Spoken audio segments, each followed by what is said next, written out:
சட்டமன்ற தேர்தல் பிரச்சாரத்தில் ஈரோடு மாவட்டம் பெருந்துறையில் நடைபெற்ற பிரம்மாண்ட பொதுக்கூட்டத்தில் எழுச்சி பேருரையாற்றிய முதலமைச்சர் செல்வி ஜெயலலிதா, முந்தைய மைனாரிட்டி திமுக ஆட்சியில் திருப்பூர் பகுதியில் சலவை மற்றும் சாய தொழிற்சாலைகள் மூலம் வெளியேற்றப்பட்ட கழிவுநீர் சுற்றுச்சூழலுக்கு பெரும் பாதிப்புகளை ஏற்படுத்தியதால் அந்த ஆலைகள் மூடப்படும் அவல நிலை ஏற்பட்டதாக தெரிவித்தார். 2011ஆம் ஆண்டு தாம் ஆட்சி பொறுப்பேற்றதும் நவீன தொழில்நுட்பம் மூலம் போர்க்கால அடிப்படையில் நடவடிக்கை மேற்கொள்ளப்பட்டு சலவை மற்றும் சாயத் தொழில் முழுமையாக காப்பாற்றப்பட்டது குறித்து முதலமைச்சர் விளக்கமாக எடுத்துரைத்தார். விலைவாசியை கட்டுப்படுத்த தமது தலைமையிலான அஇஅதிமுக அரசு மேற்கொண்ட நடவடிக்கைகள் குறித்தும் முதலமைச்சர் விளக்கமாக எடுத்துரைத்தார். வணக்கத்திற்குரிய பெரியோர்களே, என்னை வாழ வைக்கும் தெய்வங்களாகிய தாய்மார்களே, இதயதெய்வம் புரட்சி தலைவர் எம்ஜிஆரின் ரத்தத்தின் ரத்தமான என் உயிரினும் மேலான எனது அருமை உடன்பிறப்புகளே, எனது அருமை வாக்காள பெருமக்களே, உங்கள் அனைவருக்கும் முதற்கண் எனது அன்பு கலந்த வணக்கத்தை தெரிவித்துக் கொள்கிறேன். இந்த தேர்தல் பிரச்சார பொதுக்கூட்டத்தின் வாயிலாக 16/5/2016 அன்று நடைபெற உள்ள சட்டமன்ற பொது தேர்தலில் அனைத்து இந்திய அண்ணா திராவிட முன்னேற்ற கழக வேட்பாளர்கள் மற்றும் தோழமை கட்சி வேட்பாளர்களுக்கு வாக்கு சேகரிக்க வந்துள்ளேன். அவர்கள் அனைவருக்கும் இதயதெய்வம் புரட்சி தலைவர் எம்ஜிஆர் கண்ட வெற்றி சின்னமாம் இரட்டை இலை சின்னத்தில் பெருவாரியான வாக்குகள் வித்தியாசத்தில் வாக்களித்து வெற்றி பெற செய்ய வேண்டும் என்று உங்களை எல்லாம் அன்புடன் கேட்டுக்கொள்கிறேன். தந்தை பெரியார் பிறந்த மண்ணான இந்த ஈரோடு மாவட்ட மண்ணில் இன்று அனைத்து இந்திய அண்ணா திராவிட முன்னேற்ற கழகத்தின் தேர்தல் அறிக்கையை வெளியிட்டதில் நான் பெருமை கொள்கிறேன். திருப்பூர் பகுதியில் 750 சலவை மற்றும் சாய தொழிற்சாலைகளிலிருந்து வெளியேற்றப்பட்ட கழிவு நீர் நொய்யலாறு வழியாக சென்று ஈரோடு மாவட்டத்தில் உள்ள ஒரத்துப்பாளையம் அணையில் கலந்ததால் நொய்யல் ஆற்று பாசன நிலங்கள் பாதிப்படைந்தன. முந்தைய திமுக ஆட்சியில் 2006ஆம் ஆண்டு டிசம்பர் மாதம் உயர் நீதிமன்றம் 2007ஆம் ஆண்டு ஜூலை மாதத்திற்குள் சலவை மற்றும் சாய தொழிற்சாலைகள் கழிவுநீர் வெளியேற்றுவதில் பூஜ்ய நிலையை அடைய வேண்டும் என்றும், அவ்வாறு அடையப்படவில்லை எனில் சலவை மற்றும் சாய தொழிற்சாலைகள் மூடப்பட வேண்டும் என்றும் உத்தரவிட்டது. இது தொடர்பாக திமுக அரசு எந்த நடவடிக்கையும் எடுக்கவில்லை. பின்னர் உச்சநீதிமன்றம் மற்றும் உயர்நீதிமன்ற உத்தரவுகளின்படி 2011ஆம் ஆண்டு பிப்ரவரி மாதம் முதல் திருப்பூர் சலவை மற்றும் சாய தொழிற்சாலைகள் மூடப்பட்டன. திமுக ஆட்சியில் இப்படித்தான் ஒவ்வொரு தொழிலும் நசிந்து போனது. 2011ஆம் ஆண்டு எனது தலைமையிலான அனைத்து இந்திய அண்ணா திராவிட முன்னேற்ற கழக அரசு பொறுப்பேற்றவுடன் எனது ஆட்சியில்தான் கழிவுநீர் வெளியேற்றத்தில் பூஜ்ய நிலையை அடைய நவீன தொழில்நுட்பங்களை பயன்படுத்தவும், அதற்கான உபகரணங்களை வாங்கவும் வட்டியில்லா கடன் வழங்க நான் முடிவெடுத்தேன். மேலும் இந்த கழிவுநீர் பிரச்சனையால் பாதிக்கப்பட்ட விவசாயிகளுக்கு 25 கோடி ரூபாய் இழப்பீடு வழங்கப்பட்டது. 18 பொது கழிவுநீர் சுத்திகரிப்பு நிலையங்கள் வங்கிகளில் பெற்ற கடன் தொகையை திருப்பி செலுத்த இயலாததால் திருப்பூர் ஜவுளி தொழிலே பாதிப்புக்குள்ளாகும் நிலை ஏற்பட்டது. அதனால் இந்த 18 பொது கழிவுநீர் சுத்திகரிப்பு நிலையங்கள் வங்கிகளுக்கு செலுத்த வேண்டிய 300 கோடி ரூபாய் மானியமாக வழங்க உத்தரவிட்டேன். அரசு வழங்கிய சுமார் 200 கோடி ரூபாய் வட்டியில்லா கடன் என்பதால் பொது சுத்திகரிப்பு நிலையங்கள் தற்போது செயல்பட்டு வருகின்றன. திருப்பூர் ஜவுளி தொழில் எனது தலைமையிலான அனைத்திந்திய அண்ணா திராவிட முன்னேற்ற கழக அரசால் காப்பாற்றப்பட்டுள்ளது என்பதை இங்கே இந்த நேரத்தில் உங்களுக்கு நினைவூட்ட விரும்புகிறேன். ஈரோடு, நாமக்கல், சேலம் மற்றும் கரூர் ஆகிய 4 மாவட்டங்களில் உள்ள சுமார் 1900 சாய மற்றும் சலவை தொழிற்சாலைகளை மறுசீரமைப்பு செய்து பொது சுத்திகரிப்பு நிலையங்கள் அமைப்பதற்கு நடவடிக்கைகள் எடுக்கப்பட்டுள்ளன. தமிழ்நாடு நீர் முதலீட்டு கழகம் இதற்கான திட்ட அறிக்கைகளை தயாரித்து வருகிறது. இந்த திட்டங்களுக்கு திட்ட மதிப்பீட்டில் 25% மானியம் மாநில அரசால் வழங்கப்படும்.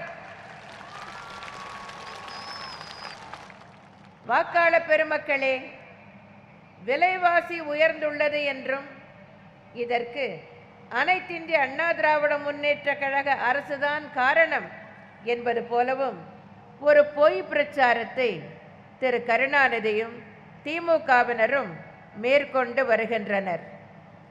அகில இந்திய அளவில் பொருட்களின் தேவை மற்றும் அவை கிடைக்கும் அளவு, பெட்ரோல், டீசல் போன்ற பொருட்களின் விலை என பல்வேறு காரணங்களால் விலை உயர்வு ஏற்படுகிறது.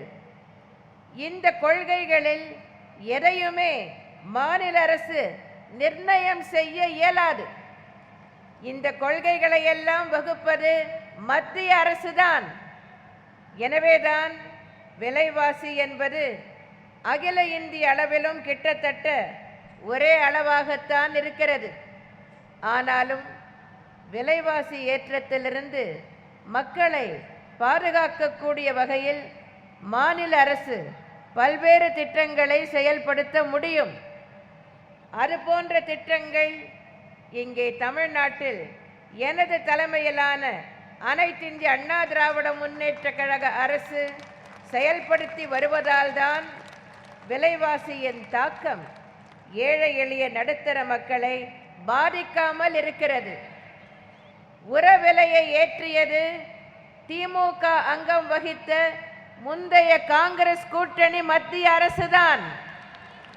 இதற்கு மத்திய அமைச்சரவையில் ஆதரவு தெரிவித்தது திமுகவை சேர்ந்த மத்திய அமைச்சர்தான். ஆனால் இதில் மாநில அரசு என்ன செய்ய முடியும் என்பதை யோசித்து எனது தலைமையிலான அனைத்திந்திய அண்ணா திராவிட முன்னேற்ற கழக அரசு உரத்தின் மீதான மதிப்பு கூட்டு வரியை முழுவதுமாக ரத்து செய்தது. சமையல் எரிவாயுவிற்கான விலையை திமுக அங்கம் வகித்த முந்தைய மத்திய காங்கிரஸ் கூட்டணி அரசுதான் உயர்த்தி வந்தது. இதை மாநில அரசால் கட்டுப்படுத்த இயலாது. ஆனால் எனது தலைமையிலான அனைத்திந்திய அண்ணா திராவிட முன்னேற்ற கழக அரசு எரிவாயு சிலிண்டர் மீதான மதிப்பு கூட்டு வரியை முழுவதுமாக ரத்து செய்தது. பெட்ரோல், டீசல் ஆகிய பொருட்களின் விலை உயர்ந்தால் போக்குவரத்து செலவு அதிகமாகும். அதன் காரணமாக பொருட்களின் விலை உயரும். பெட்ரோல் மற்றும் டீசல் ஆகியவற்றுக்கான விலையை எண்ணெய் நிறுவனங்கள் 15 நாட்களுக்கு ஒரு முறை நிர்ணயித்து கொள்ளலாம் என்று முடிவெடுத்தது திமுக அங்கம் வகித்த முந்தைய காங்கிரஸ் கூட்டணி மத்திய அரசு. பெட்ரோல், டீசல் விலை நிர்ணயத்தின் தவறான கொள்கையைத்தான் தற்போதைய பாரதிய ஜனதா அரசும் கடைபிடிக்கிறது. பெட்ரோல், டீசல் விலை குறைந்தாலும் மத்திய கலால் வரியை உயர்த்திவிட்டது தற்போதைய மத்திய பாரதிய ஜனதா அரசு. டீசலுக்கு லீட்டர் ஒன்றுக்கு 13 ரூபாய் 57 காசு எனவும், பெட்ரோலுக்கு லீட்டர் ஒன்றுக்கு 11 ரூபாய் 77 காசு எனவும் மத்திய கலால் வரி உயர்த்தப்பட்டுள்ளது. இதனால் மத்திய பிஜேபி அரசுக்கு கொள்ளை லாபம் கிடைக்கிறது. பல மாநில அரசுகளும் தங்கள் மாநிலத்தில் விற்பனை வரியை உயர்த்தியுள்ளன. ஆனால் எனது தலைமையிலான அனைத்திந்திய அண்ணா திராவிட முன்னேற்ற கழக அரசு விற்பனை வரியை உயர்த்தவே இல்லை. அதேபோல டீசல் விலை உயர்வு காரணமாக பேருந்து கட்டணங்களை அனைத்திந்திய அண்ணா திராவிட முன்னேற்ற கழக அரசு உயர்த்தாமல் போக்குவரத்து கழகங்களுக்கு டீசல் மானியமாக 1556 கோடி ரூபாயை வழங்கியுள்ளது. இது போன்ற நடவடிக்கைகள் மட்டுமல்லாமல் விலைவாசி உயர்விலிருந்து பொதுமக்களை காக்கும் பல்வேறு நடவடிக்கைகளையும் எனது தலைமையிலான அனைத்திந்திய அண்ணா திராவிட முன்னேற்ற கழக அரசு எடுத்து வருகிறது. பொது விநியோக திட்டத்தின் கீழ் மாதம் ஒன்றிற்கு 20 கிலோ அரிசி விலையில்லாமல் வழங்கப்படுகிறது. வெளிச்சந்தையில் அரிசியின் விலை உயர்ந்த போது கிலோ ஒன்றுக்கு 20 ரூபாய் என்ற விலையில் விற்பனை செய்யப்பட்டது. பொது விநியோக திட்டத்தின் கீழ் துவரம் பருப்பு கிலோ 30 ரூபாய்க்கும், உளுத்தம் பருப்பு கிலோ 30 ரூபாய்க்கும், 1 லிட்டர் பாம் ஆயில் 25 ரூபாய் என மிக குறைந்த விலையில் பருப்பு வகைகள் மற்றும் சமையல் எண்ணெய் பொதுமக்களுக்கு வழங்கப்படுகின்றன. காய்கறி விலையை கட்டுப்படுத்த பண்ணை பசுமை நுகர்வோர் கடைகள் திறக்கப்பட்டுள்ளன. வெளிச்சந்தையில் பருப்பு வகைகள், மிளகாய், புளி போன்றவை விலை உயர்ந்த போது அவற்றை குறைந்த விலையில் அரசு விற்பனை செய்தது. அதனால் வெளிச்சந்தை விலை குறைந்தது. விலைவாசியிலிருந்து ஏழை எளியோரை பாதுகாக்கும் வகையில் தமிழ்நாடு முழுவதும் 530 அம்மா உணவகங்கள் திறக்கப்பட்டுள்ளன. இந்த உணவகங்கள் மூலம் இட்லி 1 ரூபாய்க்கும், சாம்பார் சாதம் 5 ரூபாய்க்கும், தயிர் சாதம் 3 ரூபாய்க்கும் விற்பனை செய்யப்படுகின்றன. குறைந்த விலையில் மினரல் வாட்டர் என்னும் குடிநீர் கிடைத்திடும் வகையில் அம்மா குடிநீர் பாட்டில் ஒன்றுக்கு 10 ரூபாய் என்ற விலையில் விற்கப்படுகிறது. மருந்து பொருட்கள் குறைந்த விலையில் கிடைப்பதற்கு ஏதுவாக அம்மா மருந்தகங்கள் மூலம் மருந்துகள் விற்பனை செய்யப்படுகின்றன. இங்கு விற்கப்படும் மருந்துகள் 15% அளவிற்கு விலை குறைவாகும். ஏழை எளிய நடுத்தர மக்கள் வீடுகள் கட்டுவதற்கும் வீடுகளை பராமரிப்பு செய்வதற்கும் ஏதுவாக மூட்டை ஒன்றுக்கு 190 ரூபாய் என்ற விலையில் அம்மா சிமெண்ட் விற்பனை செய்யப்படுகிறது. முந்தைய திமுக ஆட்சியில் விலைவாசி உயர்விலிருந்து ஏழை எளிய நடுத்தர மக்களை பாதுகாப்பதற்கான எந்த நடவடிக்கையும் எடுக்கப்படவில்லை. தற்போது திமுக வெளியிட்டுள்ள தேர்தல் அறிக்கையிலும் இது போன்ற திட்டங்கள் எதுவும் செயல்படுத்தப்படும் என்று கூட குறிப்பிடப்படவில்லை. திமுக தனது தேர்தல் அறிக்கையில் ஏழை மக்களுக்கு அறிஞர் அண்ணா உணவகம் அமைக்கப்படும் என கூறி மக்களை ஏமாற்ற பார்க்கின்றனர். ஒருவேளை உணவுக்கும் வழியின்றி இருக்கும் மக்களுக்குத்தான் இந்த அறிஞர் அண்ணா உணவகம் அறிமுகப்படுத்தப்படுமாம். இந்து சமய அறநிலையத்துறை மற்றும் இதர சமய அமைப்புகள், தொண்டு நிறுவனங்கள் மூலம் இந்த திட்டம் செயல்படுத்தப்படும் என திமுகவின் தேர்தல் அறிக்கை கூறுகிறது. அதாவது திருக்கோயில்களில் தற்போது நடத்தப்பட்டு வரும் அன்னதானத்தை நிறுத்திவிட்டு அதற்கு பதிலாக அந்த திட்டத்தின் கீழ் ஒருவேளை உணவு வழங்க எண்ணம் கொண்டிருக்கிறார்கள்.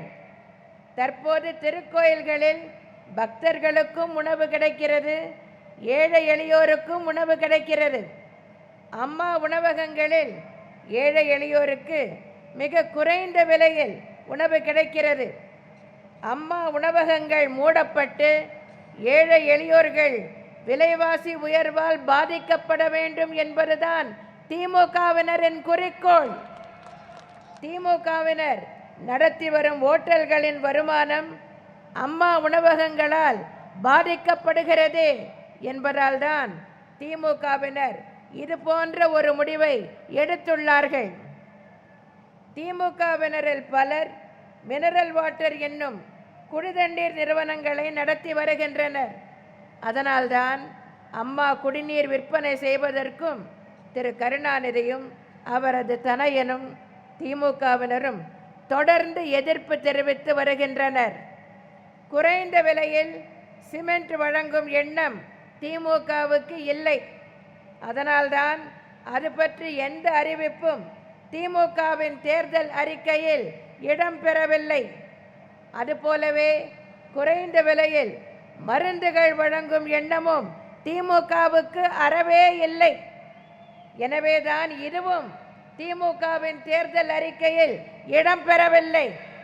வாக்காளர் பெருமக்களே, திமுகவிற்கு அளிக்கப்படும் எந்த ஓட்டும் உங்கள் நலனுக்கு வைக்கப்படும் வேட்டு என்பதை மறந்து விடாதீர்கள்.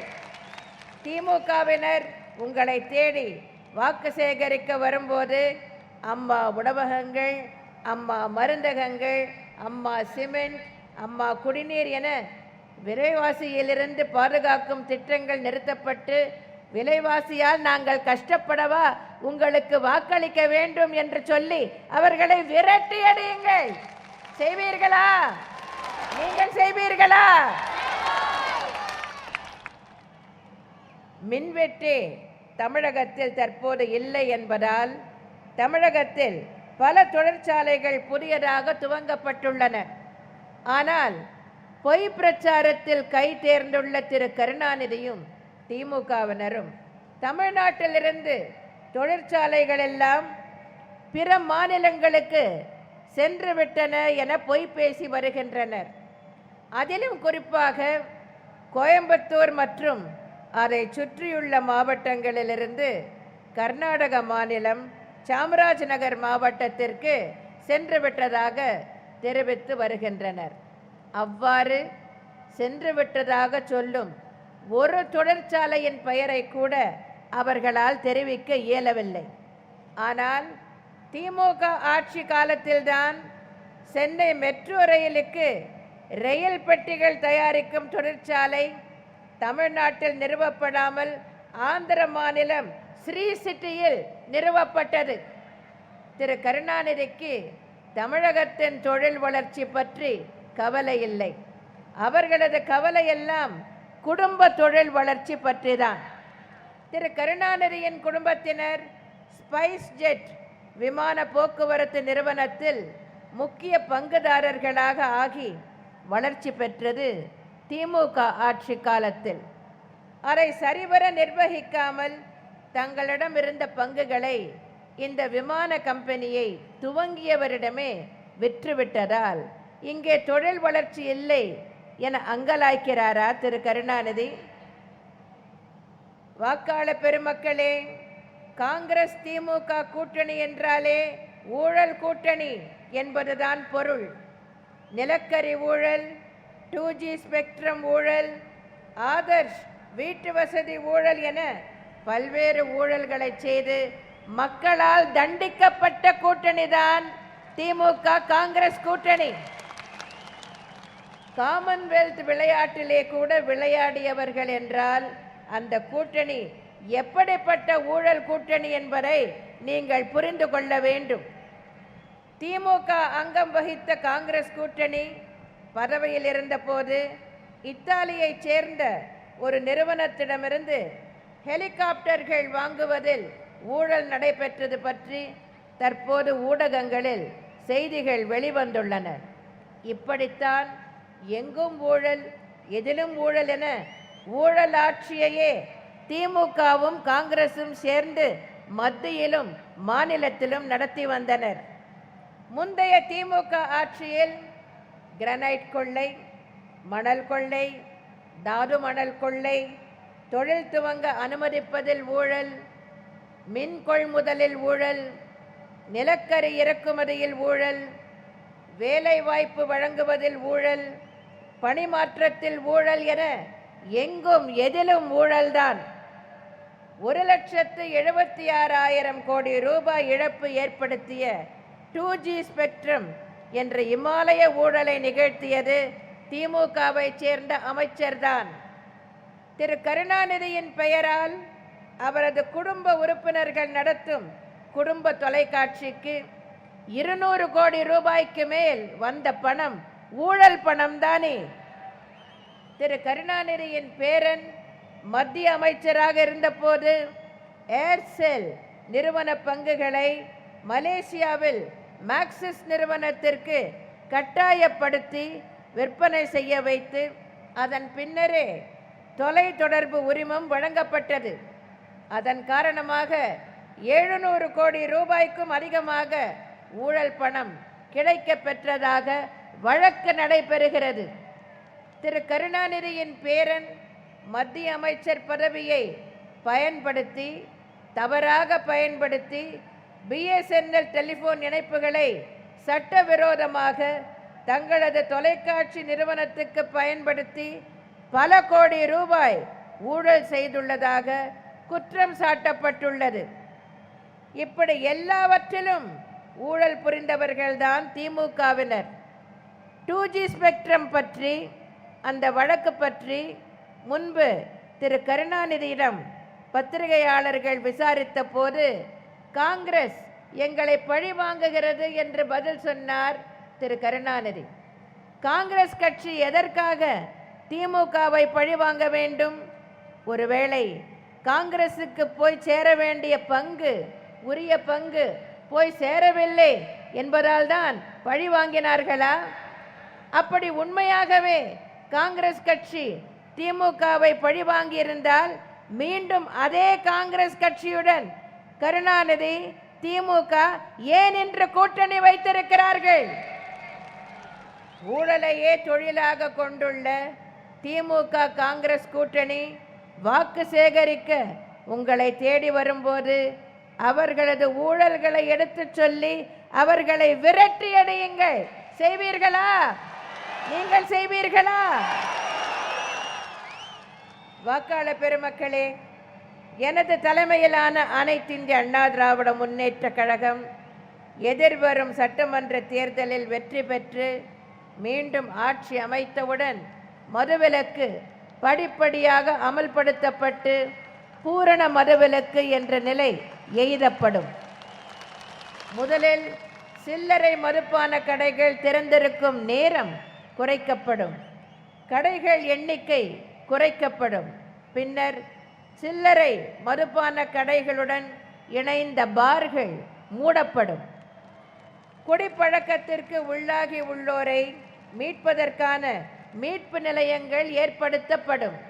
இவை அனைத்தும் செயல்படுத்தப்பட்டு படிப்படியாக பூரண மதுவிலக்கு என்னும் லட்சியத்தை நாம் அடைவோம்.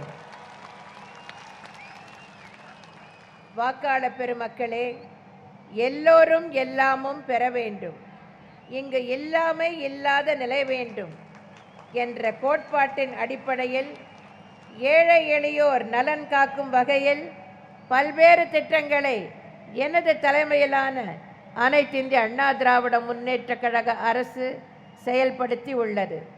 விவசாயிகள், நெசவாளர்கள், மாற்றுத்திறனாளிகள், தொழிலாளர்கள், மீனவர்கள், அரசு ஊழியர்கள், ஆசிரியர்கள் என ஒவ்வொரு பிரிவினருக்கும் பல்வேறு திட்டங்கள் தீட்டப்பட்டு செயல்படுத்தப்பட்டுள்ளன. கல்வியினாலேயே இளைஞர்கள் மற்றும் இளம் பெண்கள் வேலை வாய்ப்பு பெற்று வாழ்வில் வளம் பெற முடியும் என்பதால் பள்ளி கல்வி மற்றும் உயர்கல்வி ஆகியவற்றுக்கு முக்கியத்துவம் அளிக்க பல திட்டங்கள் செயல்படுத்தப்பட்டுள்ளன. அனைவரின் உடல் நலம் பாதுகாப்பதில் அதிக அக்கறை செலுத்தி அதற்கான திட்டங்கள் நிறைவேற்றப்பட்டுள்ளன.